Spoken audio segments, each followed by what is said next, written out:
Tiens, mais qu'est-ce que c'est qui est rentré, qui sort de cette fenêtre depuis tout à l'heure? On va aller voir ça de plus près. Une grosse citrouille. Vous allez les droguer d'abord un peu ou... Voilà, je vais traiter le nid. Hein? Et après je le retirerai. Puis à la place du nid, je mettrai de la poudre blanche de façon à contaminer ceux qui vont revenir au fur et à mesure. Allez, on va s'approcher un petit peu. Et on va voir qu'est-ce que c'est cette citrouille étrange. Une sorte de grosse citrouille. 80 cm de diamètre. Avec des bébêtes dessus. Des bêtes qui piquent, attention. Allez, c'est parti. On va commencer par désinfecter la citrouille.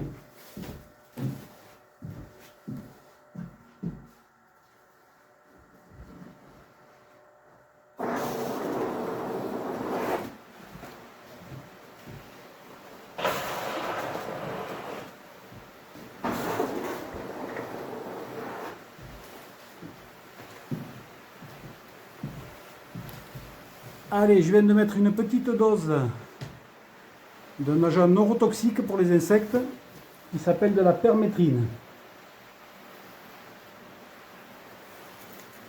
C'est une poudre insecticide qui a pour but de calmer un petit peu toute cette colonie de frelons. Frelons asiatiques. Vespa velutina nigrithorax. Arrivé il y a 20 ans en France. 2004 à Tonnes dans le Lot-et-Garonne. Alors, le frelon asiatique, c'est une espèce qui n'est pas indigène en France, c'est une espèce invasive qui aujourd'hui prend trop de place dans les écosystèmes et qui provoque des problèmes au niveau des écosystèmes par la prédation des pollinisateurs notamment.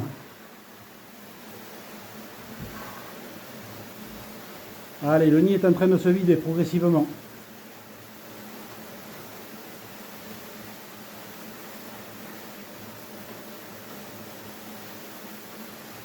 Là, on est dans le département du Gers, dans une maison qui est à la vente et dont la fenêtre des combles a été retirée pour des travaux, n'a jamais été remise, et du coup les frelons en ont profité pour venir se bâtir leur nid tranquillement, à l'abri.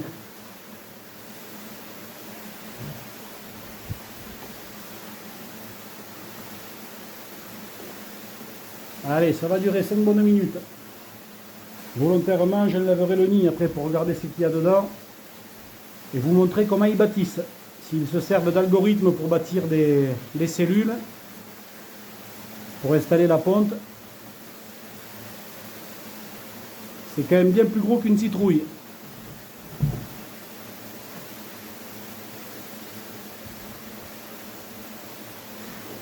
Vous voyez, moi je ne risque rien.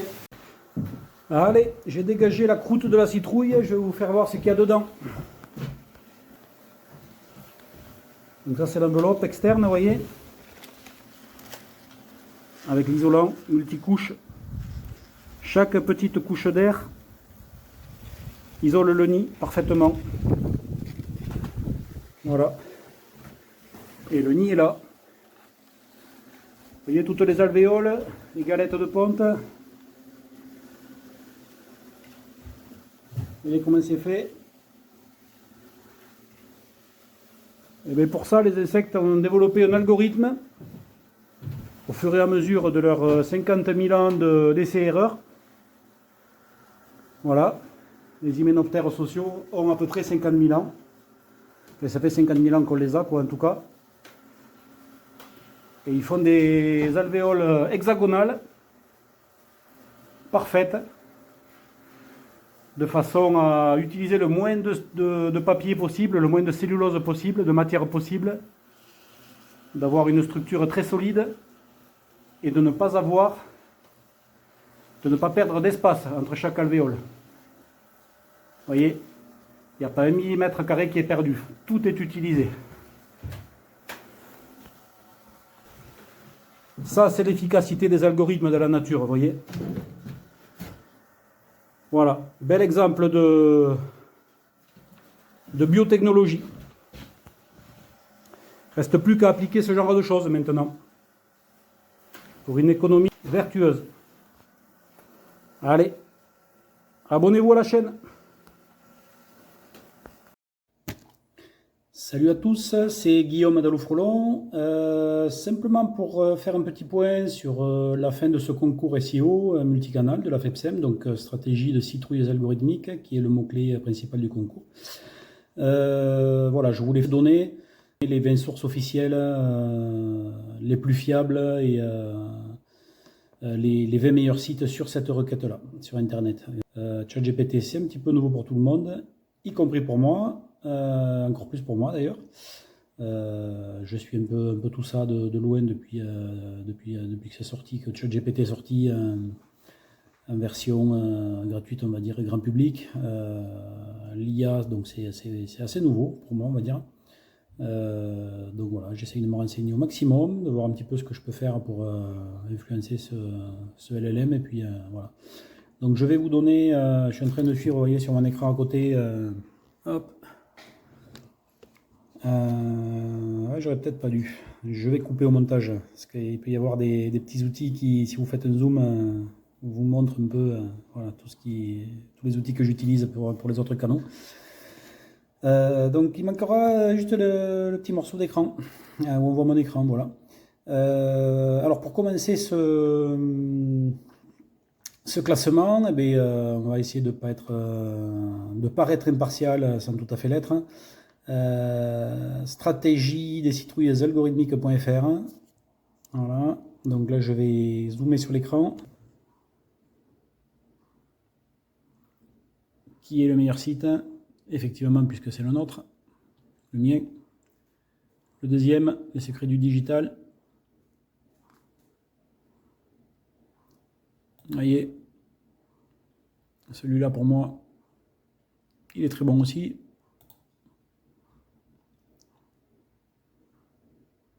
Le troisième, ressources.stratégie des citrouilles algorithmiques.fr, qui présente toutes les ressources.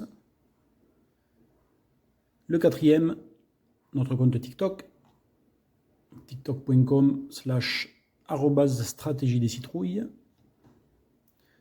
Le numéro 5, notre chaîne YouTube, sur laquelle est placée cette vidéo. Le sixième, notre compte LinkedIn. Le septième, c'est Allofrelon, allo-frelon.fr, sur lequel on a écrit un article tout à fait au début du concours. Huitième, on a placé un petit Reddit sur le jardin, sur lequel sont apparus 2-3 fois des petites discussions, voilà, qui ont vite été grillées par les communautés Reddit, par la communauté jardin, comme quelque chose un petit peu de putaclic, et d'essayer de faire des interactions. Donc ça a vite été flagué. 9, le site du fan club. 10e, notre compte Pinterest. Citrouille digital en 11, citrouille what the fuck en 12, stratégie de citrouilles algorithmiques en 13, CFPPA le Robillard 14, Trustpilot en 15, avec les avis de notre entreprise stratégie des citrouilles algorithmiques, qui est située au 10 rue de Penthièvre, 75 008 Paris. Vous verrez tous les avis. 16, allo-frelon.com, qui est l'annuaire Allofrelon pour les entreprises qui ne font pas partie du réseau, mais qu'on référence classée par département ou par ville. Silex Local, un annuaire basé en Roumanie, qui nous référence. Un œil sur l'océan, petit expi. Le GPT de la stratégie de citrouilles algorithmiques. Et ensuite, voilà, un petit bascadia.com. Notre classement. sur les meilleurs sites de la stratégie de citrouilles algorithmiques. Je vais y arriver. Sur ce, bonne fin de week-end à vous. À mercredi pour la fin du concours, pour les résultats et que le meilleur gagne. Ciao, ciao. J'ai créé ma première société dans le digital, puisque j'ai financé mes études en étant le DJ du Puerto Habana, à Toulouse. Et j'ai créé en 1995 le premier logiciel pour mixer du MP3 et scratcher sur du MP3. D'accord. Et j'ai créé les premières sociétés pour développer des logiciels, des automates de diffusion au public. D'accord, c'était Virtual DJ+. Virtual DJ+, oui. Ouais. Okay. Et puis aujourd'hui sur le marché, 20 ans après, il y a la DJ console de Hercule, qui aujourd'hui est commercialisée dans le monde entier et dont je possède le prototype 001. Parce que c'est moi qui l'ai conçu avec la marque Hercule qui appartient à la famille Guillemot. D'accord. Est-ce qu'il y a déjà de l'intelligence artificielle dans ces outils? Non, c'était pas encore. Non, c'était le traitement du signal et appliquer des effets spéciaux sur de l'audio.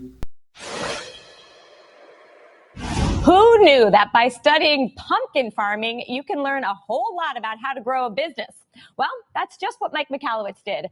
Mike is a frequent guest here on Your Business and the founder of Obsidian Launch, a group that partners with small business owners to make them niche industry leaders. And he is also, excitingly, the author of the new book, The Pumpkin Plan. Great to see you. Damn, yep. Good to see you. I read the whole book. I got it early. Thank you for sending really? that. I did read the whole book. Yeah, you can quiz me during this Page segment. 69, what was it? Page 75, what was it? Page 84. Okay, they can read it too, but let's just get to some of the core points of what you learned. Yeah.